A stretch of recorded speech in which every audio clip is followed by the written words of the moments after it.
give a warm welcome to Noura, who is a professor at Rutgers.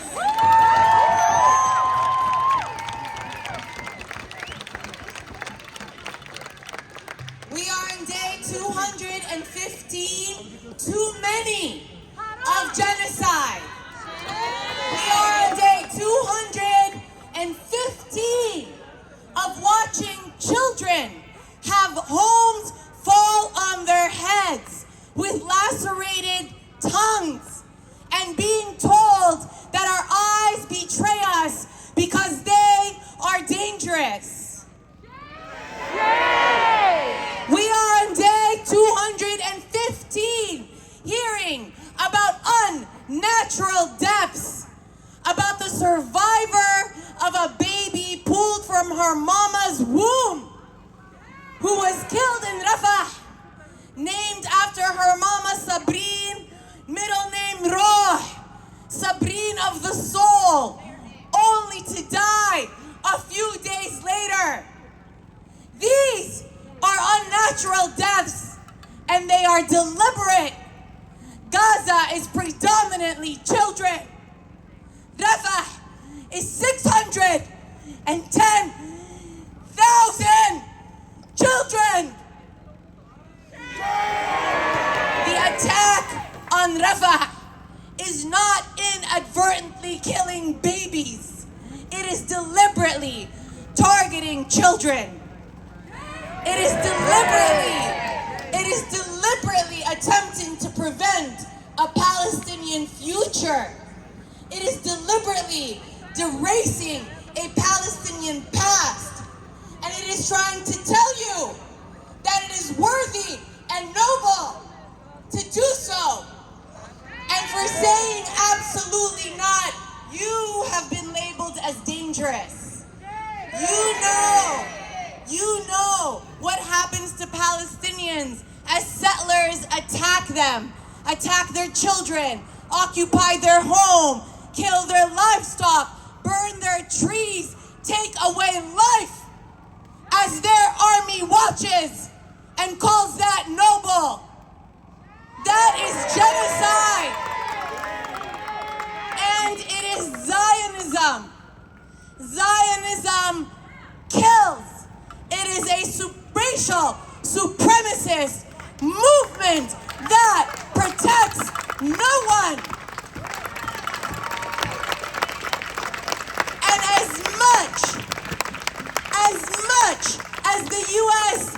as an imperial patron keeps trying to protect Israel from itself, know full well that Zionism's moral power and its narrative power has been buried in the flesh of Palestinian babies, has been buried in 7 mass graves, have been buried in all of the hospitals destroyed, has been buried in all of the universities destroyed, has been buried in mothers who have not been able to give birth, has been buried with the amputated limbs of babies, 10 babies a day.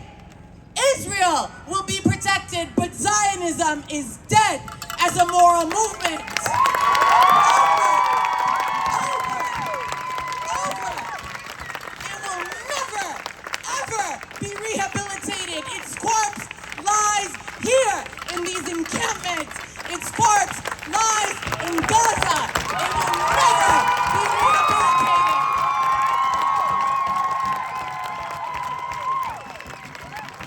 They try to tell us that we are dangerous. Biden had the nerve to talk about a surge in anti-Semitism as we are protecting ourselves.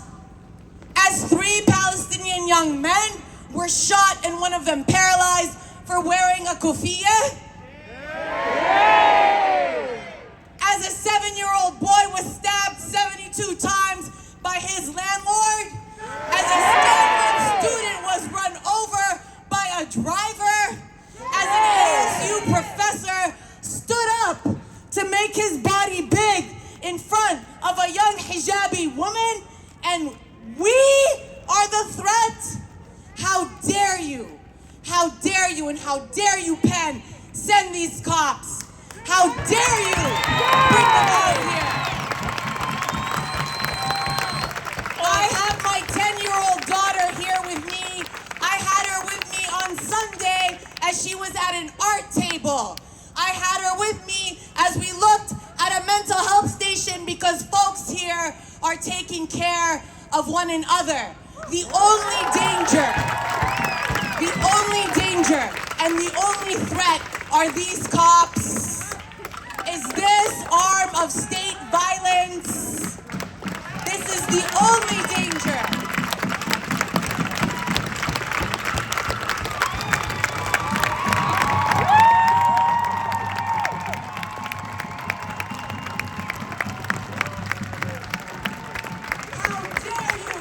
How dare you? Let me point out the most obvious thing. None of this would be possible today without Black uprising. None of this would have been possible without mass mobilization that recognized the state as a source of violence, that recognized the police as a source of harm.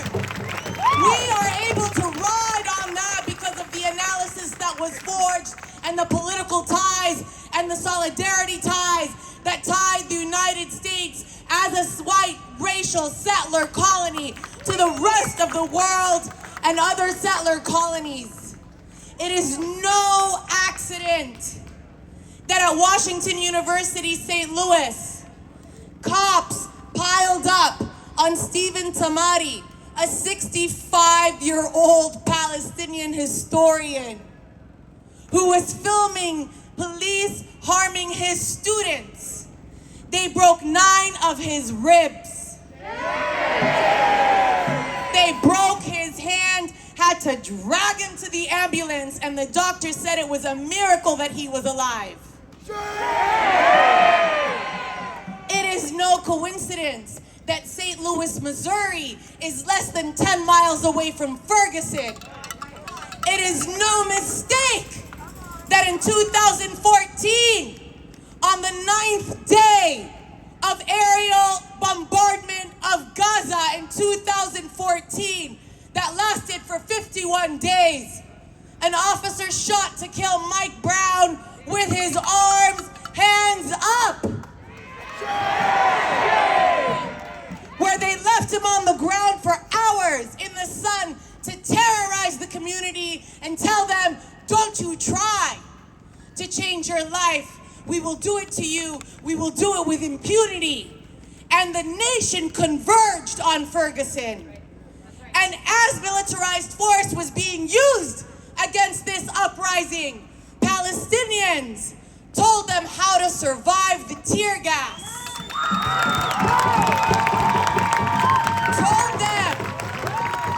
Told them, stand close to the cops. They won't get you with tear gas if you're next to them. Cover your face. Why do you think we cover my daughter's here, our effing faces? Bring milk of magnesium, carry onions. And in that moment, we have now described it as the Gaza-Ferguson moment. It became a Black Palestinian solidarity moment. It became a renewal of transnational internationalism and alliances.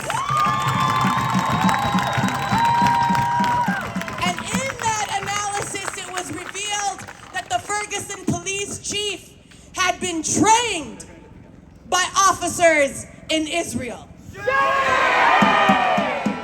And it is also revealed that police officers in Philadelphia are trained in Israel.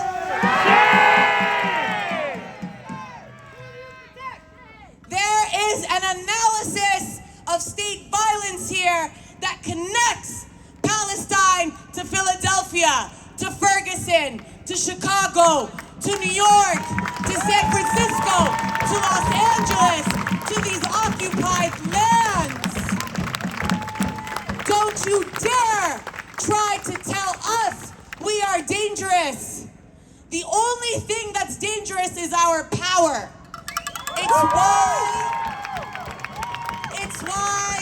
It's why this great, thank you, Roz, for your words. Why are Zionists calling out on alt-right as their main allies? Why? They don't share the same goals, but they share the same tactics. They believe in expanding state power. They believe in limiting the right of democratic representation. They believe that the left is the problem. They are sharing this pathway forward, and the alt-right is weaponizing anti-Semitism in order to advance their disastrous, dangerous, lethal agenda that will keep no one safe.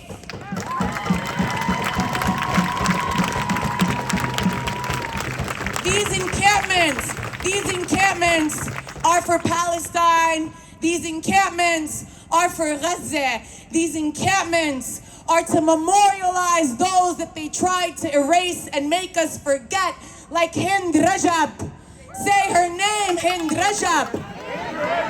Say her name loud, Hind Rajab. Hind and 15,000 other children that were told they had to die so they do not grow and have the audacity to fight for their freedom. You are here as a Jewish professor. I am here as a Palestinian professor. And I come from the lineage of Palestinian teachers and oral historians and fighters. I am a mother to a Palestinian and a future generation of Palestine. My ancestors matter. My life matters. Our future matters. There is no future without Palestine. This is for us. This is for Palestine. This is for all of us. We keep one another safe. We keep one another safe. Free! Free Palestine!